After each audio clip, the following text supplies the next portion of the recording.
दोस्तों, MR Rahul channel में आप सभी का दिल से स्वागत है।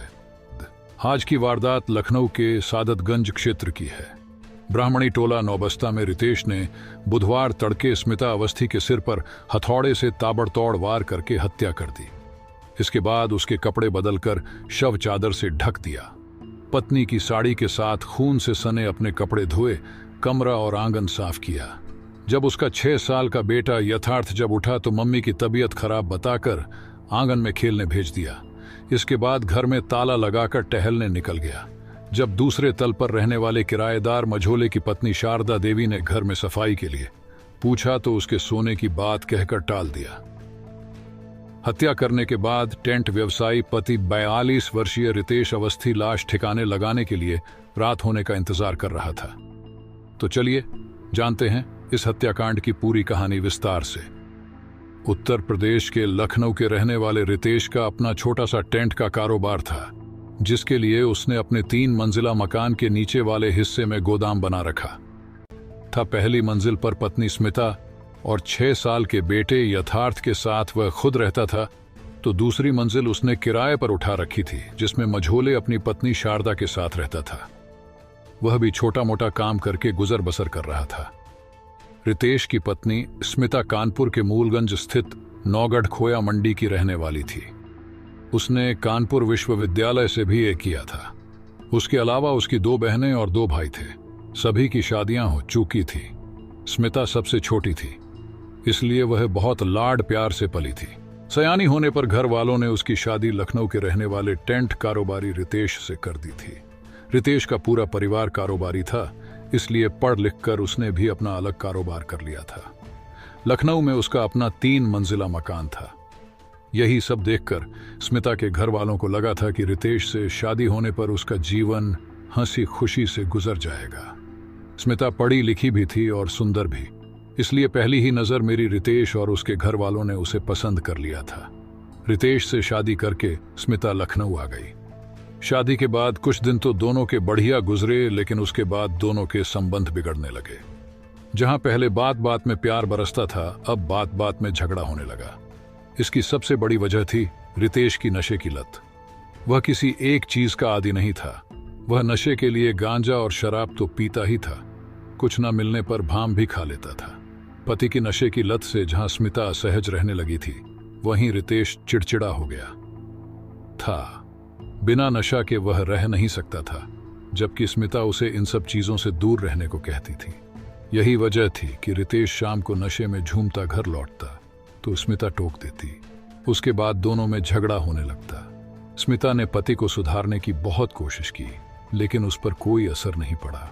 शादी के 3 साल बाद रितेश के यहाँ एक बेटा पैदा हुआ, जिसका नाम उसने यथार्थ रखा। बेटा पैदा होने के बाद उसका ध्यान पत्नी की ओर से बिल्कुल हट गया। अब वह सिर्फ बेटे को ही प्यार करता था। रितेश और स्मिता के स्वभाव में काफी अंतर था।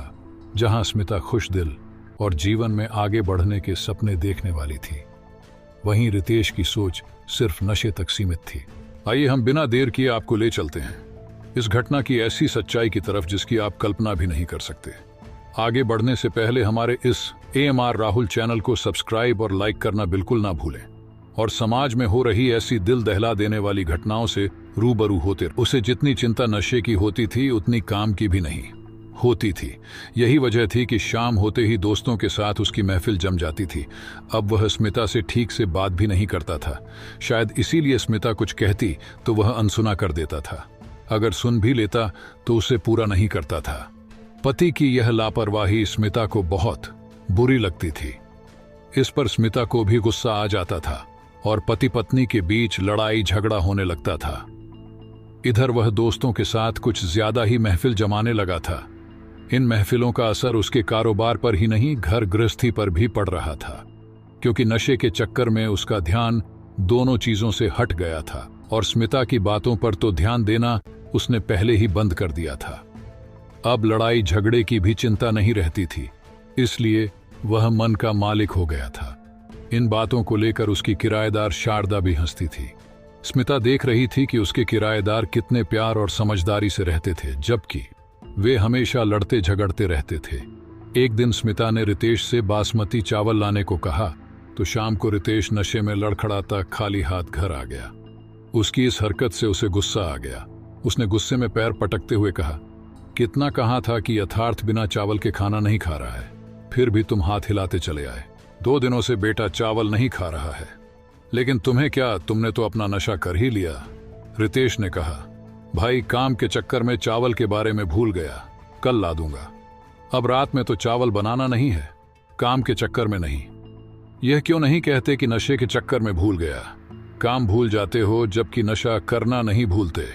रितेश ने झुंझलाकर पूछा, आखिर मेरे नशे से तुम्हें इतनी परेशानी क्यों है? क्योंकि तुम नशे के चक्कर में काम भूल जाते हो। यही हाल रहा तो एक दिन तुम यह भी भूल जाओगे कि तुम्हारी बीवी और बच्चे भी हैं। नशे के चक्कर में तुमने कारोबार तो बर्बाद कर ही दिया है, धीरे धीरे घर गृहस्थी भी बर्बाद कर दोगे। अपने साथ के लोगों को देखो, सभी ने कितनी तरक्की कर ली है।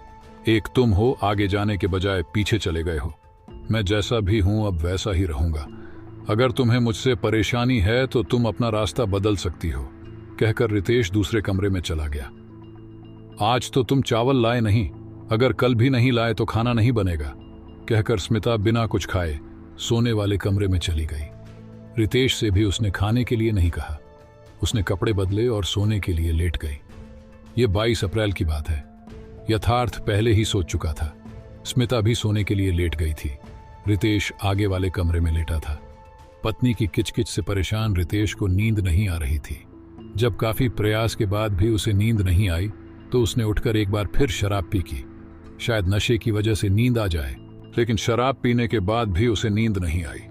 करवट बदलते बदलते रितेश परेशान हो गया तो उसका पत्नी के करीब जाने का मन होने लगा।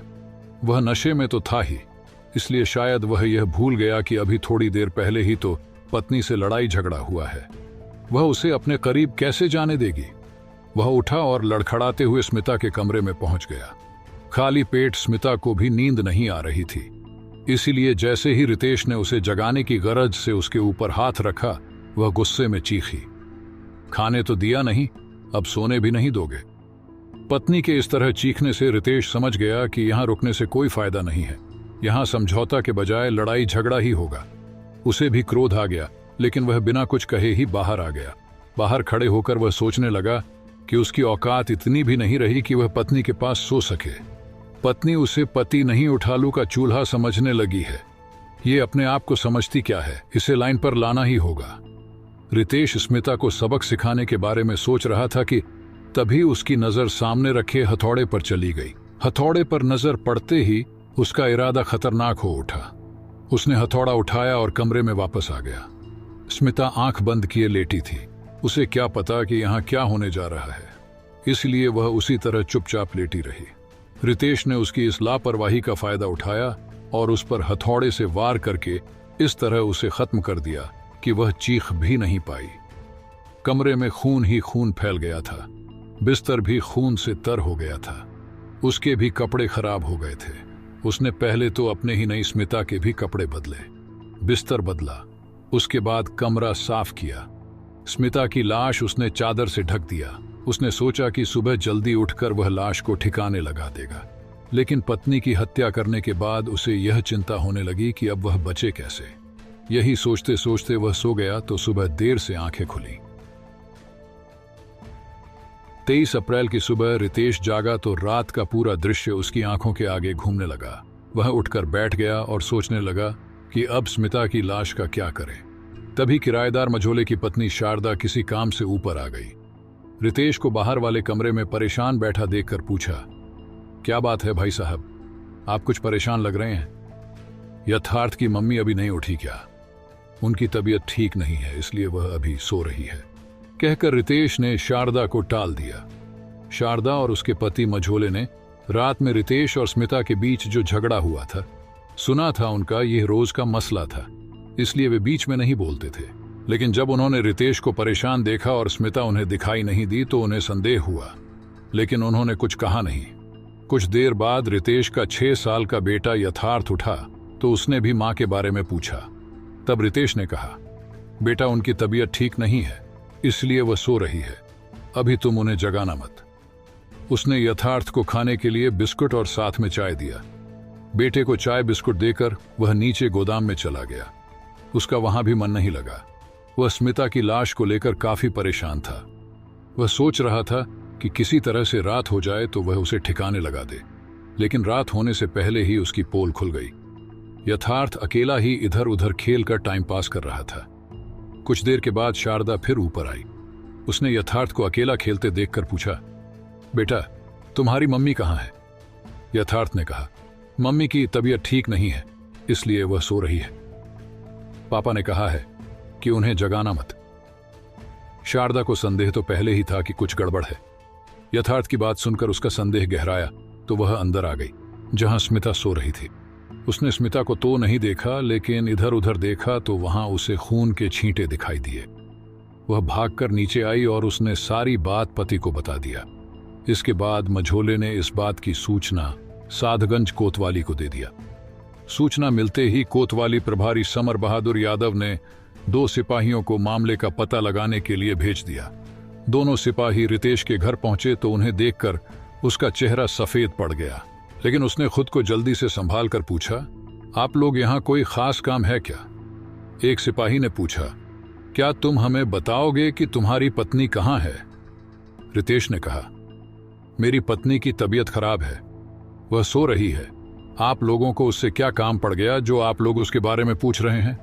पुलिस वाले उसकी बात का जवाब देने के बजाय किराएदारों के इशारा करने पर स्मिता के कमरे की गौर चल पड़े।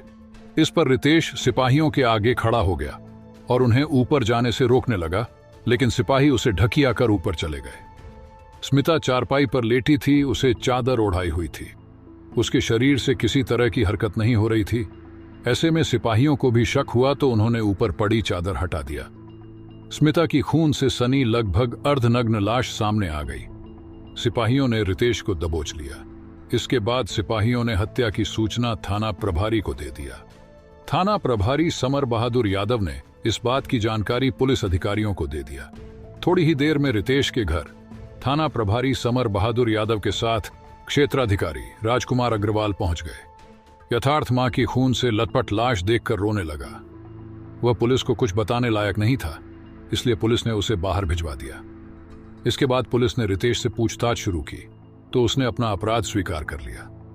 पुलिस ने घटना की सूचना स्मिता के भाई राजू द्विवेदी को दी तो वह कानपुर से लखनऊ आ गया। उसके पहुंचने पर पुलिस ने उसकी ओर से स्मिता की हत्या का मुकदमा दर्ज कर लिया।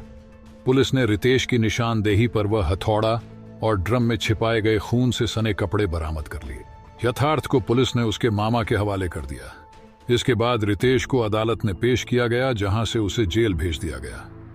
अब उसे अपने किए पर पश्चाताप हो रहा है, लेकिन अब उसके इस पश्चाताप से क्या हो सकता है?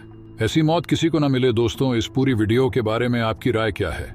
कमेंट बॉक्स में जरूर बताएं। मेहनत पसंद आई हो तो इस वीडियो को लाइक करते हुए शेयर भी करें।